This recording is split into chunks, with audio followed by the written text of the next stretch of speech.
వెన్నుపోటు పొడిచాడు. ఎన్నికల్లో వాడుకున్నాడు, ఇప్పుడు మళ్ళీ వదిలేశాడు.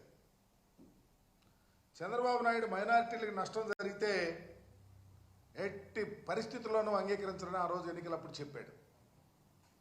ఒక అడుగు ముందుకేసి మా గుంటూరు జిల్లా ఎంపీ అయితే మైనారిటీలకు అన్యాయం జరిగితే నేను రాజీనామా చేస్తానని చెప్పాడు. ఇప్పుడు మొత్తం వారందరినీ ద్రోహం చేసేసారు మైనారిటీలను. వర్షపోటు విషయంలో, బిల్లు విషయంలో మేము మొదటి నుంచి చాలా స్పష్టంగా మా విధానం చెప్పాం.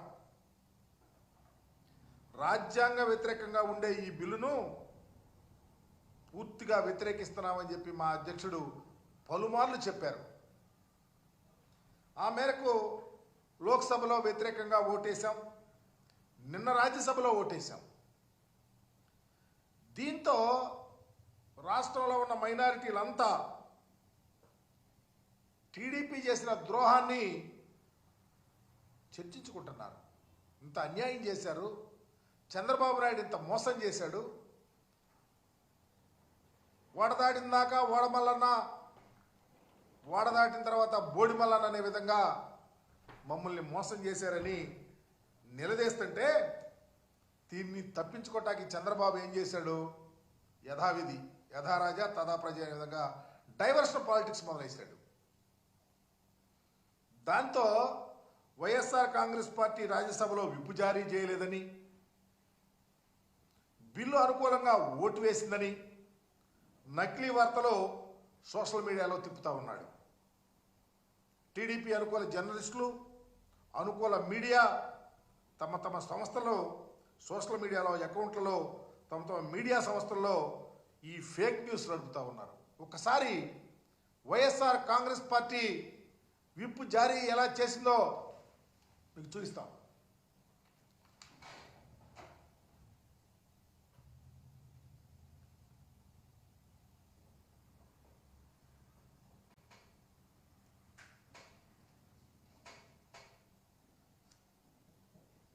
అలాగే నిన్న రాజ్యసభలో బిల్లు వ్యతిరేకంగా మా పార్లమెంటు పార్టీ నాయకుడు వైవి సుబ్బారెడ్డి గారు తన సుదీర్ఘ ప్రసంగాన్ని, ఈ రాష్ట్రంలో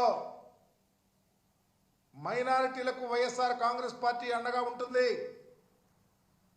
వర్క్స్ బోర్డ్ బిల్లు విషయంలో రాజ్యాంగానికి వ్యతిరేకంగా ప్రవేశపెట్టిన బిల్లుకు మేము వ్యతిరేకిస్తున్నాం అని సుదీర్ఘంగా ఆయన మాట్లాడిన మాటలను ప్రస్ఫుటంగా అర్థం చేసుకోవాలా.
ఇంత ప్రస్ఫుటంగా భారతావని ప్రజానీకమంతా వీక్షించే విధంగా, ఆంధ్రప్రదేశ్లో ముస్లిం సోదరుల యొక్క గుండె నిబ్బరం కలిగే విధంగా వైఎస్ఆర్ కాంగ్రెస్ పార్టీ డెసిషన్ తీసుకొని ఉంటే అబద్ధాలు, అవాస్తవాలు చంద్రబాబుకి అత్యంత ప్రియమైనవి. అవి లేకపోతే ఆయన రాజకీయమే ఉండదు, మనుగడ అంతకన్నా ఉండదు. ఆయన అబద్ధాలు చెప్తూ ఉంటాడు, వారికి సంబంధించినటువంటి మీడియా వాళ్ళు పుంఖాలుగా వారి సానుభూతి పనులు వాటిని పబ్లిష్ చేస్తూ ఉంటారు. ఇలాగే పైకి వచ్చాడు. ఆయన యొక్క ఎన్టీ రామారావు గారి వెన్నుపోటు దగ్గర నుంచి మొన్నటి అప్పులకు సంబంధించిన అబద్ధాల దాకా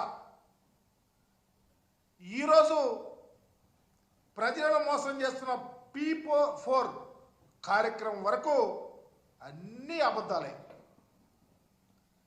ఉదాహరణకి అప్పులకు సంబంధించి ఎన్నికలకు ముందు 14 లక్షల కోట్ల రూపాయల అప్పులున్నాయని చెప్పాడు ప్రచారంలో. ఇప్పుడేమో 10 లక్షల కోట్ల అప్పులున్నాయని చెప్తా ఉన్నాడు. ఆధారాలు చూపేవంటే నో అంటాడు.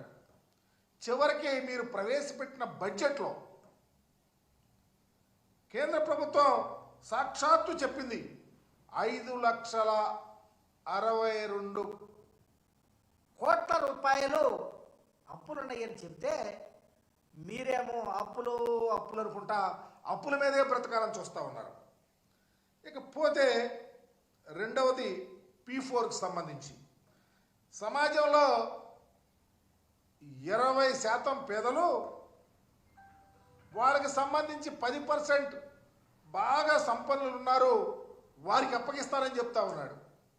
ఈ P4 ఏంటో, ఈ పేదరికం ఏంటో, ఈ సంపన్నులు ఏంటో, అసలు ఎంతమంది ప్రజానీకం ఉన్నారో, ఎంత పేదవారు ఉన్నారో, ఎంతమంది ఇన్కమ్ ట్యాక్స్ కడతా ఉన్నారో ఇప్పటికైనా ప్రజలకు అర్థమయ్యేటట్టు చెప్పండి చంద్రబాబు నాయుడు గారు.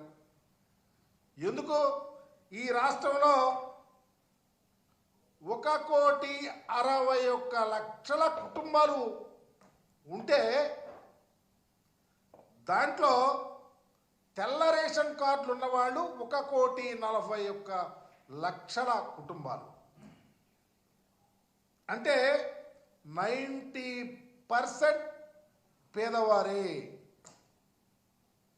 ఇన్కమ్ ట్యాక్స్ కడుతుంది ఎంతమందో తెలుసా?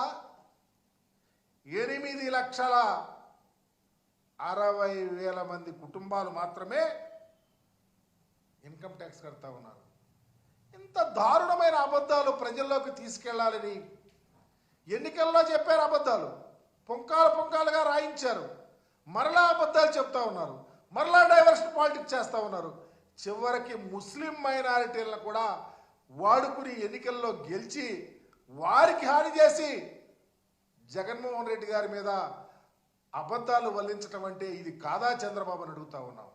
ఇకనైనా ప్రజలు కళ్ళు లేని కబూజీలు కాదు,